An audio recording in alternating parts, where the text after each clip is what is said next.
After my brain surgery, I was like, it's like right in the center of my head. So after I had that, I lost a lot of hair. I was doing different serums, different supplements. Nothing mattered because I had radiation in the front right side of my brain. And so after that, I was like wearing hats and scarves.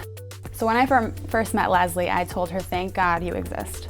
And I started crying to her because she, not only does it exist, but her as a person is very empathetic and encouraging and supportive and positive, and she makes it fun. Like, she was like, there's no crying in baseball, so I cried when she put it on, and I just felt so beautiful.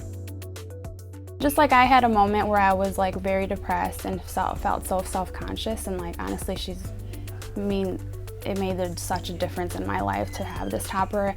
Also, if you have cancer or something like that and it's a surgery, your insurance can cover this. So Leslie actually helped me with the paperwork to make sure that this covered through my insurance. So you file a medical claim, and I appreciate her so much, and I love her like a family member. So I definitely recommend Main Hair Image for any hair loss situations, especially if you're younger.